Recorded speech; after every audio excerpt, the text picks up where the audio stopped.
Before I could even process what she said, she pulled out her phone and called the cops. Yes, officer, I found him. The man who attacked me. He's here right... I tried to break free from her grip, but she wouldn't budge. I was only 21 and lanky. She was way stronger than me and looked very much older too. The police arrived quickly, and the next thing I knew, rough hands were grabbing me, yanking my arms behind my back and locking handcuffs around my wrists. "You're under arrest." I struggled, screaming at them to stop. I'd never felt so scared in my entire life. Wait, this is a mistake. I don't even know her. I swear I didn't do it. The woman was crying loudly now, leaning on one of the officers for support. Now, he attacked me. He pushed me down the stairs, and now my baby is... I was shoved into the back of the police car and taken to the station. When I got there, I requested to call my parents.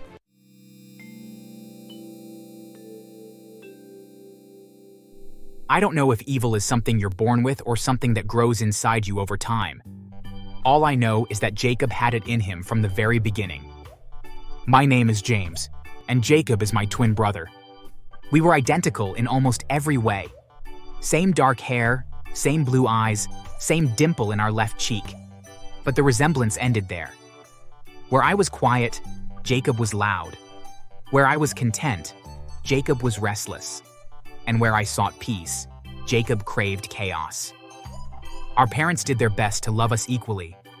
2 of everything. 2 cakes, 2 bikes, 2 sets of Christmas presents. But Jacob never wanted things to be equal. He wanted more attention, more praise, more love. And if he couldn't get more, he would make sure I got less. As babies, if I cried, Jacob would scream louder. If our mother picked me up first, he would thrash in his crib, kicking and wailing until she had no choice but to put me down. By the time we were 6, the competition had truly begun. If I ran fast, Jacob ran faster. If I built a tower of blocks, Jacob had to build a taller one. At school, he always needed to know my grades, not because he cared, but because he had to make sure his were higher. "What did you get?" "I'm sure my score is higher." Every test, every assignment, the same question. If I scored a point higher, his jaw would clench. He would sulk for the rest of the day, quiet and brooding, until he found another way to win. Once, in 1st grade, I won a small class competition for drawing the best farm.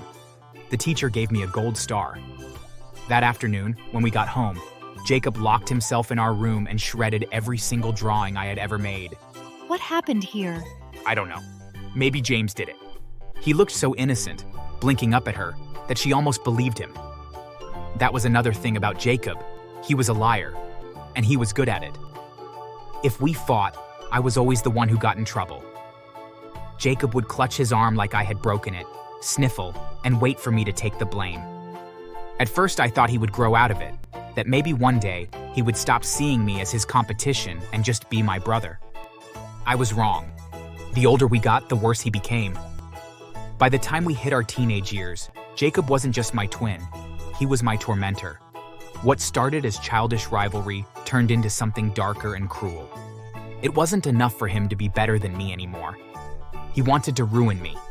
He knew exactly how to use our identical faces to his advantage. It started small. He would do something wrong like knock over a display in a store, cheat on a test, get caught skipping class, and when confronted, he would shrug and say, "Wasn't me. Must have been James." Most people believed him. Why wouldn't they? We looked exactly alike. It was his word against mine. The first time it happened, I thought it was a mistake or a misunderstanding. But when our math teacher pulled me aside and accused me of copying off another student's test, I knew the truth. I didn't cheat. That's not what Jacob said. "You better not repeat this because I won't forgive you next time. I know you as a hardworking student." Jacob sat in the back of the classroom, grinning at me like this was the best game in the world. Well, even though the teacher forgave me, word somehow got to the principal and I got detention. I knew Jacob was the one who went to tell the principal. He got to enjoy the sight of me scrubbing desks after school. He didn't stop there. One weekend, a girl from school, Megan, slapped me in the middle of a crowded mall. "You disgusting pervert! How dare you!" I stood there, very stunned, while Jacob laughed from a few feet away. Later, I found out he had sent her vile messages from a fake account using my name. He had done just enough to convince her that I was the one harassing her. I quickly went to confront her. That wasn't me. I swear, it wasn't me. I know what I saw. It was you. Stay away from me. I couldn't even defend myself. Jacob had made sure of that. At home, it was worse. He'd steal from our mom's purse and leave the empty wallet in my backpack. He'd break things and make sure I was the one standing closest when our parents walked in. James did it. He's such a destroyer. I'm sorry, Mom. He was always so calm and convincing.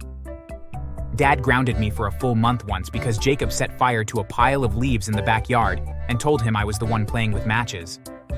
Why are you doing this? Because I can, and because I really hate you. He didn't even try to hide it when we were alone. He would taunt me, daring me to fight back, but he knew I wouldn't. You could try to tell them the truth, but who do you think they'll believe? Me, dumbass. They'll always believe me. And he was right. One night, I woke up to police officers at our door. Someone had smashed the windows of a teacher's car, and a witness said it was one of us. Jacob stood beside me as our parents demanded an explanation. I was home all night. It wasn't me. He wasn't. But I had no way to prove it. And the security footage only showed a boy who looked exactly like me. My parents couldn't let them take me, so they begged and paid for the broken windows. I got punished for it while Jacob mocked me. He turned my life into a nightmare. One day, I was walking home when a woman rushed up to me out of nowhere, her face red with anger. She slapped me, and before I could react, she grabbed my shirt. You monster! How dare you walk around like nothing happened? You have quite the guts, don't you? I felt scared and confused. I had never seen this woman before in my life. What are you talking about? Oh, don't you dare pretend! You know exactly what you did. She was hysterical. Her voice was loud as a crowd started to gather. People stared at us, whispering different things. Because of you, I lost my baby. My blood ran cold. Before I could even process what she said, she pulled out her phone and called the cops. Yes, officer, I found him. The man who attacked me. He's here right... I tried to break free from her grip, but she wouldn't budge. I was only 21 and lanky. She was way stronger than me and looked very much older too. The police arrived quickly, and the next thing I knew, rough hands were grabbing me, yanking my arms behind my back and locking handcuffs around my wrists. You're under arrest. I struggled, screaming at them to stop. I'd never felt so scared in my entire life. Wait, this is a mistake. I don't even know her. I swear I didn't do it. The woman was crying loudly now, leaning on one of the officers for support. Now, he attacked me. He pushed me down the stairs, and now my baby is... I was shoved into the back of the police car and taken to the station. When I got there, I requested to call my parents. The officer handed me a phone, and I called my dad. Dad, listen, I was just arrested. Some woman accused me of causing her miscarriage and got me arrested, but I swear I don't know her.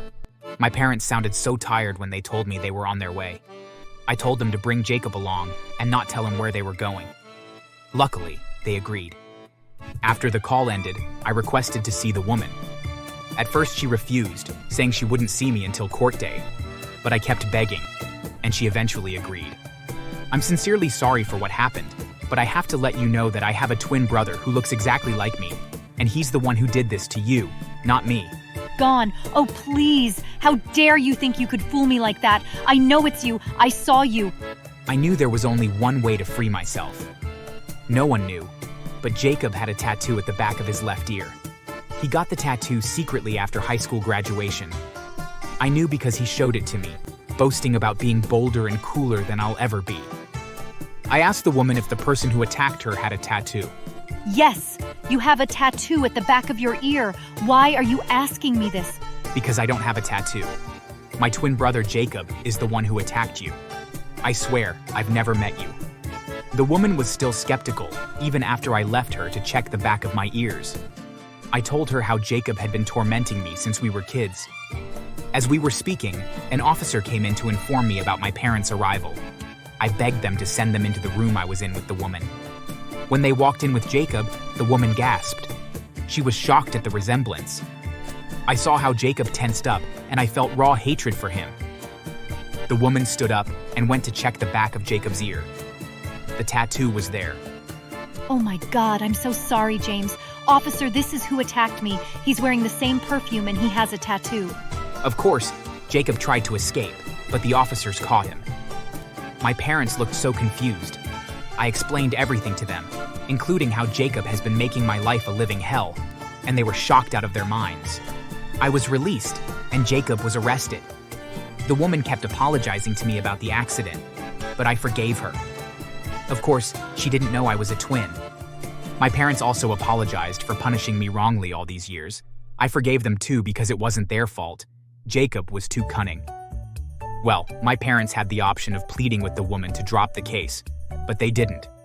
Jacob deserved to learn his lessons. He was too notorious and had caused the woman to lose her baby, even endangering my future.